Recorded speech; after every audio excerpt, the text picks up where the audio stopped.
എല്ലാവർക്കും ഷുഗർ ബസ്സിൻ്റെ മറ്റൊരു വീഡിയോയിലേക്ക് സ്വാഗതം. കർക്കിടക മാസമാണ്, അപ്പോൾ അതിന് റിലേറ്റ് ചെയ്ത് ഒരു റെസിപ്പി ചെയ്യാമെന്ന് വിചാരിച്ചു. വളരെയധികം രോഗപ്രതിരോധ ശക്തി വേണ്ട മാസമാണ് കർക്കിടകം. അതിനുവേണ്ടി നമ്മൾ ഈ മാസത്തിൽ കർക്കിടക ചികിത്സയും മരുന്ന് സേവയൊക്കെ ചെയ്യാറുണ്ട്. കർക്കിടക ചികിത്സയിൽ വളരെ വിശേഷപ്പെട്ട ഒരു വിഭവമാണ് കർക്കിടക കഞ്ഞി അല്ലെങ്കിൽ മരുന്ന് കഞ്ഞി എന്നും പറയും.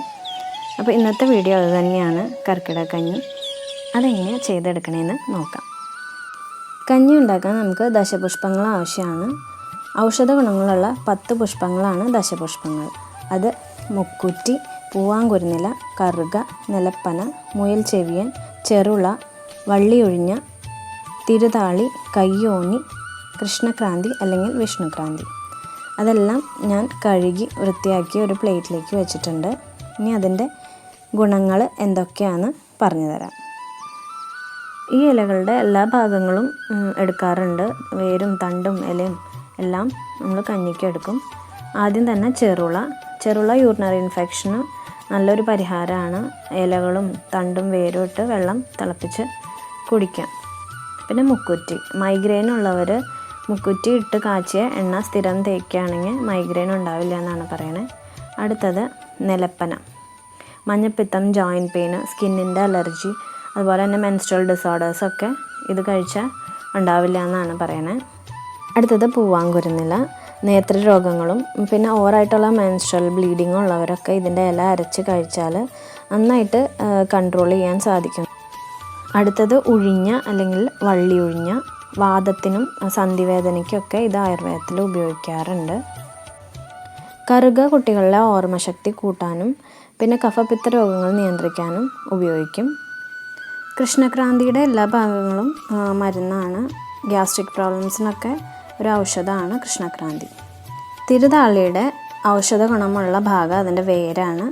ഡയബറ്റീസ് കൺട്രോളിലാക്കാനും ശരീരബലം വർദ്ധിക്കാനും ഇത് സഹായിക്കും. ഇത് കയ്യോന്നി അല്ലെങ്കിൽ കഞ്ഞുണ്ണി, ഇതിൻ്റെ എണ്ണ മുടിക്കും കണ്ണിനും വളരെയധികം നല്ലതാണ്. അടുത്തത് മുയൽ ചെവിയൻ, കുട്ടികൾക്കുണ്ടാകുന്ന വിരശല്യത്തിന് ഇതൊരു പരിഹാരമാണ്. അപ്പോൾ ഇതൊക്കെ ഞാൻ കഴുകി വൃത്തിയാക്കി എടുത്തിട്ടുണ്ട്. ഇനി കുറച്ച് വെള്ളം ചേർത്ത് മിക്സിയിൽ നന്നായിട്ട് ഇത് ഒന്ന് അരച്ചെടുക്കാം. അരച്ച മിക്സ് എന്നിട്ടൊന്ന് അരിച്ചെടുത്ത് മാറ്റി വയ്ക്കാം. ഇനി കഞ്ഞിയിലേക്ക് നമുക്ക് ഉണക്കലരി, ആശാളി, ഉലുവ, പൊടിമരുന്നുകളുടെ കൂട്ട്, അതെന്തൊക്കെയാണെന്ന് ഞാൻ പറഞ്ഞു തരാം. പിന്നെ പച്ചമരുന്നുകളുടെ കൂട്ട്, പച്ചമരുന്നുകളൊക്കെ ഉണക്കി പൊടിച്ചത്. അപ്പോൾ നമുക്ക് പെട്ടെന്ന് തന്നെ കഞ്ഞി റെഡിയാക്കി എടുക്കാം. ഞാനിവിടെ 4 പേർക്കുള്ള കഞ്ഞിയാണ് ഉണ്ടാക്കിയെടുക്കണത്. അതിനുവേണ്ടി അടുപ്പിലേക്ക് ഒരു മൺകലം വെച്ച് കൊടുത്തു. കഞ്ഞി വേവിക്കാനുള്ള വെള്ളം അതിലേക്ക് ഒഴിച്ചു കൊടുത്തിട്ടുണ്ട്. ഇതാണ് പച്ചമരുന്നിൻ്റെ പൊടി. ഇത് കഞ്ഞി വേവിക്കാനുള്ള വെള്ളത്തിലിട്ട് തിളപ്പിച്ച ശേഷം വേറെ പാത്രത്തിലേക്ക് മാറ്റി കുറച്ച് നേരം പൊടികൾ ഊറാൻ വേണ്ടി മാറ്റി വയ്ക്കാം.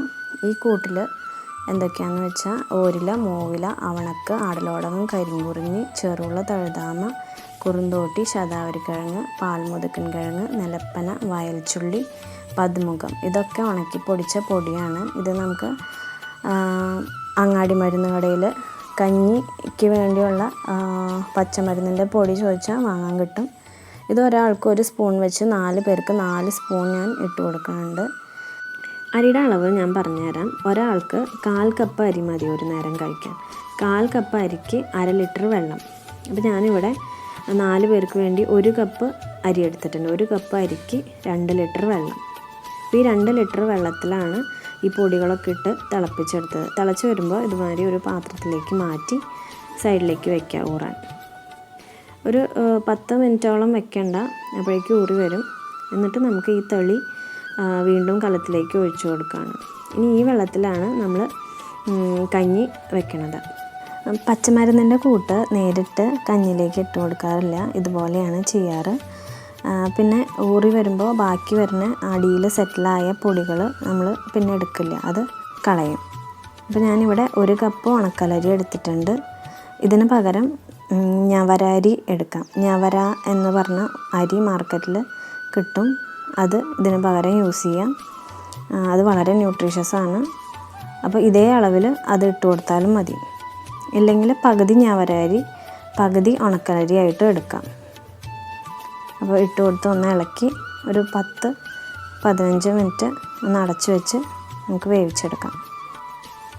10 മിനിറ്റിന് ശേഷം നമുക്കൊന്ന് തുറന്ന് നോക്കാം. അപ്പോൾ അരിയൊക്കെ പകുതി വേവായിട്ടുണ്ട്. ഇനി നമുക്ക് അതിലേക്ക് ആശാളിയും ഉലുവയും ഇട്ട് കൊടുക്കണം. ആശാളിയിൽ അയണും ഫൈബറും പ്രോട്ടീനൊക്കെ വളരെ അധികം അടങ്ങിയിട്ടുണ്ട്. ഇതാണ് ആശാളി. ഇതൊരു 2 സ്പൂൺ എടുത്തിട്ടുണ്ട്. ഇതാണ് കഞ്ഞിയിലേക്കുള്ള അടുത്ത ഇമ്പോർട്ടൻ്റ് ഐറ്റം, പൊടിമരുന്ന്. പൊടിമരുന്നിൽ ചുക്ക്, ജാതിക്ക, ജാതിപത്രി, ഗ്രാമ്പു, അമുക്കുരം, ഏലക്കായ, അയമോദകം, അരികൾ 6ഉം ജീരകം 3ഉം ഉണ്ട്. അത് ഏതൊക്കെയാണെന്ന് ഞാൻ ഡീറ്റെയിൽ ആയിട്ട് പറഞ്ഞുതരാം. അടുത്തത് ഉലുവ ഒരു 2 വലിയ ടേബിൾ സ്പൂൺ എടുത്തിട്ടുണ്ട്. ഇത് മുൻപേ തന്നെ നമ്മൾ അരിച്ച് മാറ്റി വെച്ച ദശപുഷ്പങ്ങളുടെ നീരാണ്. ദശപുഷ്പങ്ങളുടെ കൂടെ തന്നെ നമുക്ക് വേറെ കുറേ മരുന്ന് ചെടികളും ഇതുപോലെ അരച്ചെടുക്കാം. അവ ഏതൊക്കെയാണെന്ന് വെച്ചാൽ കീഴാർനെല്ലി, കൊടലുരുക്കി, തൊട്ടാവാടി, നിലംപരണ്ട, ആനൈഡിയൻ, ചെറുപയർ. അപ്പോൾ ഇതൊക്കെ കിട്ടുകയാണെങ്കിൽ ഇതുപോലെ അരച്ചൊഴിച്ചു കൊടുത്താൽ നല്ലതായിരിക്കും. അപ്പോൾ ആശാളി, ഉലുവ, നമ്മൾ പിഴിഞ്ഞെടുത്ത ദശപുഷ്പങ്ങളുടെ നീരും ഒഴിച്ചു. അരി വെന്ത ശേഷം നമുക്ക് പൊടിമരുന്നുകൾ ചേർത്ത് കൊടുക്കാം. ഇത് ഒരു 4 സ്പൂൺ ഞാൻ ചേർക്കുന്നുണ്ട്. അരിവകൾ 6 ഞാൻ മുമ്പേ പറഞ്ഞു.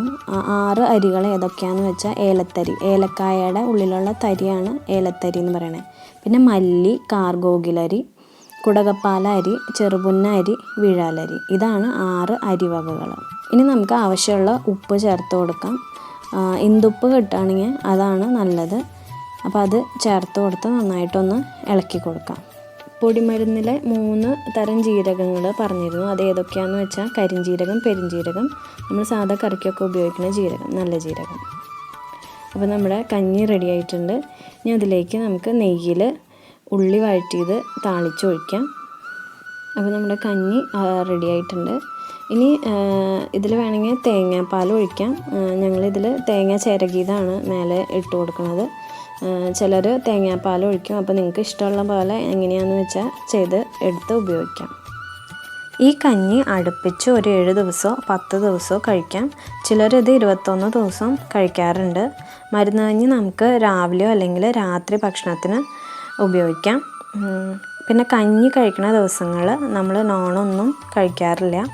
നോൺ ഉപയോഗിക്കുമ്പോൾ നമ്മൾ ഈ കഴിക്കുന്ന പച്ചമരുന്നുകളുടെ ഫലം കിട്ടില്ല എന്നാണ് പറയാറ്. ഇപ്പോൾ മാർക്കറ്റിൽ കർക്കിടക കഞ്ഞിയുടെ കിറ്റ് വാങ്ങാൻ കിട്ടും. അപ്പോൾ അതായാലും വാങ്ങി ഉപയോഗിക്കാം.